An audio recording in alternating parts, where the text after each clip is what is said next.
I remember that beginning typing class as if it were yesterday. I was lucky enough to have Miss Purcell as my teacher. She taught us much more than typing. She was teaching us to get along in the business world, and typing was only a part of it. All right, class, stop typing, please. Before we go on with the next exercise, I'd like to make one of my little speeches. This is your first course in preparing for an office job. You're starting a new career. It can be fun, or it can be hard. It all depends on the way you look at things, your attitude. For instance, you'll be working in an office. Well, don't forget the golden rule works there just as it does anywhere else. Treat others as you want to be treated. Here's how it applies to an office. First, of course, know your job. Enjoy it, but also enjoy the people that you're working with. Be considerate of them, and be considerate of your employer. Remember those simple rules of office etiquette, and you'll get along in the business world. Now then, let's do skill building practice 8. Say margin. Begin typing when ready.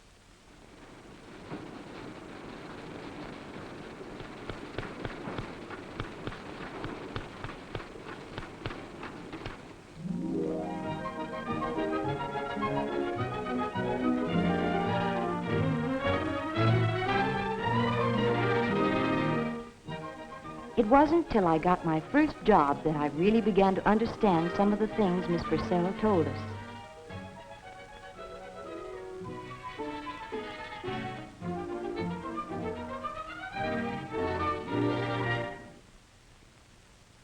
I think this application is filled out all right, Mr. Arnold. Thank you. I see you're a student of Miss Purcell's. We have a number of her former students with us. Her recommendation means a great deal here. I enjoyed being in her classes. You did very well on your test. Can you start Monday morning? Monday morning? Oh, that would be wonderful, Mr. Arnold.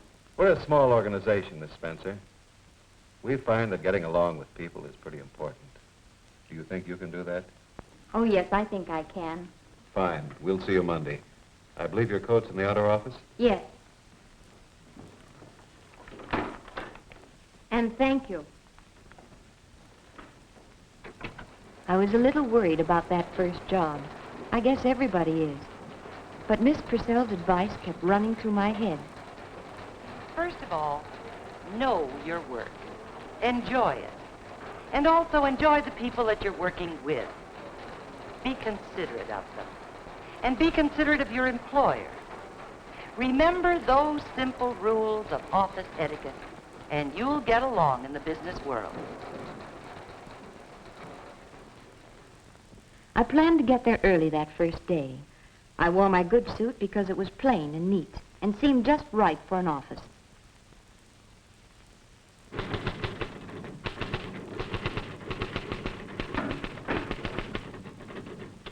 Good morning. I'm Joan Spencer. Oh, yes, Miss Spencer. We're expecting you.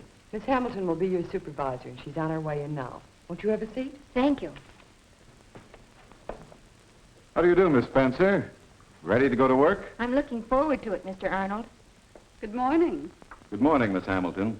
This is Miss Spencer. She's the stenographer and file clerk who's starting this morning. How do you do, Miss Spencer? I understand you're one of Miss Purcell's students. Yes, I was graduated last semester. I know her quite well. I'll show you where to leave your things, and then we can get to work. All right. Girls, this is Miss Spencer. Miss Hamilton and Mr. Arnold certainly set a good example of courtesy for us to follow. This will be your desk. This book contains some of our forms and procedures.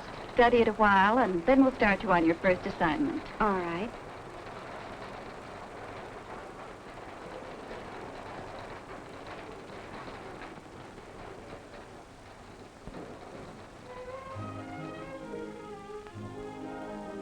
The girls took me to lunch that first day.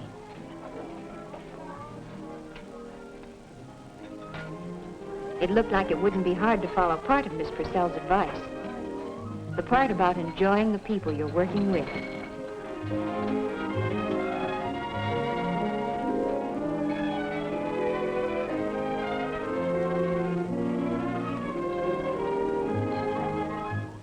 The part about know your work was a little harder. I did a lot on my own those first few weeks. There was many an evening at home getting acquainted with the company's work and learning some of its business terms. What a long time ago that was. It hardly seems possible now there was ever a time when I didn't know those terms. But I found that I still had a lot to learn. Some of it I learned the hard way.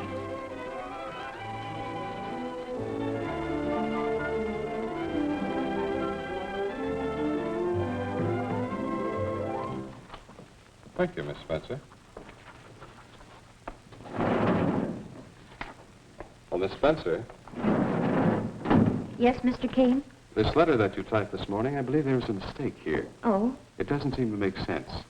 I can't remember just what word I used there, but I don't think I could have said this.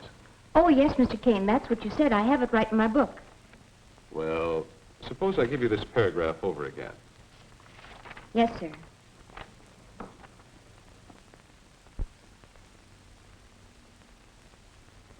In view of our current production schedule, we think it will be necessary to curtail our order, number 3256. I had made a mistake, of course.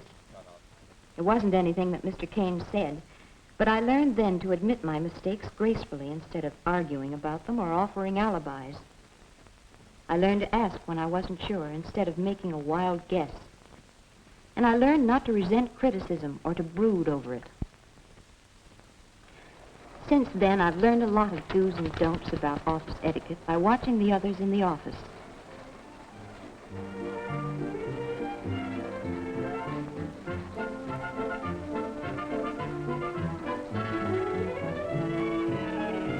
I learned that Miss Purcell's short sentence, "Be considerate of your employer," could cover a whole multitude of things.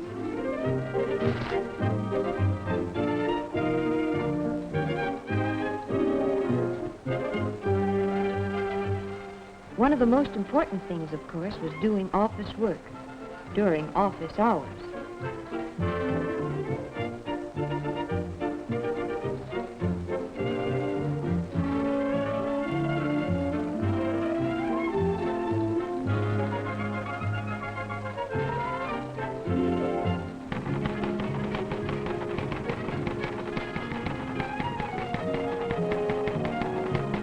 I found that writing personal letters didn't help to get the work done.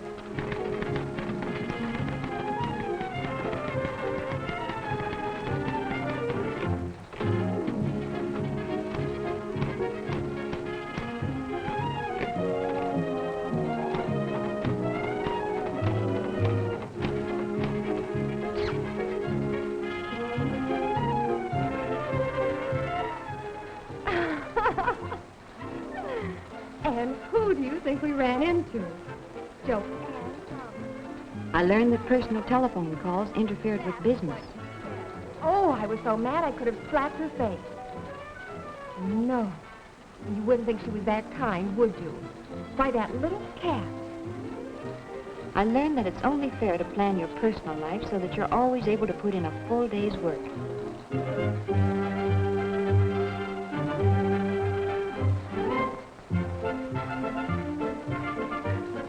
And that means working right up to the end of the day. And I learned that a date after work is no reason to break the rule about simple dress in the office. I learned, too, the importance of consideration for fellow workers. Thoughtlessness often makes for extra work in the office. And hard feelings.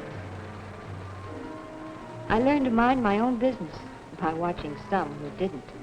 Mr. Arnold wants to know if the insurance list is ready. It will be in a moment. Wait for it, won't you?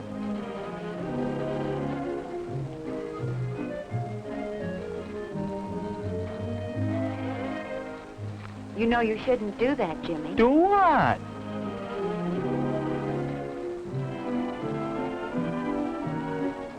But most of what I learned came from the people who really know their jobs. I learned the importance of neatness and organization in planning work.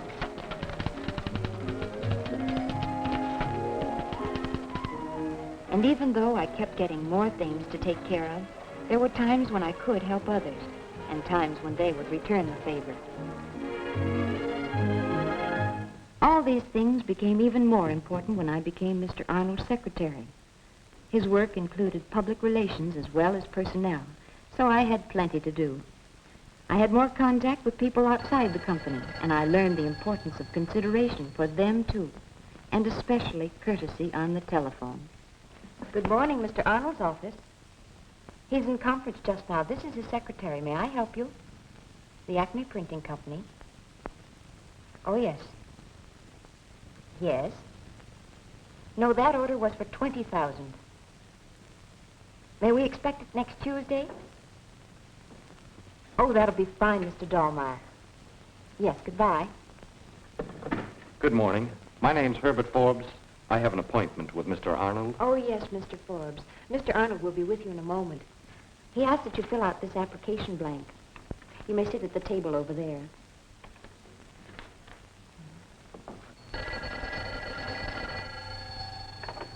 Good morning, Mr. Arnold's office.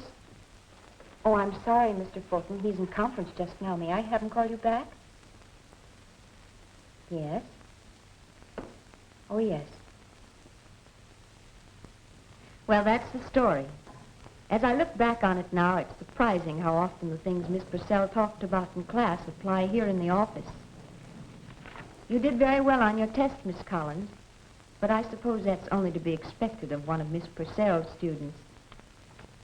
Does she still make that little speech on office etiquette?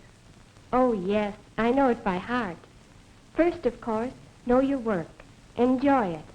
But also enjoy the people you're working with. Be considerate of them. And be considerate of your employer. Those rules have certainly helped me. I shall always be grateful for them. We'll see you in the morning, then? Yes, I'll be here early. Fine.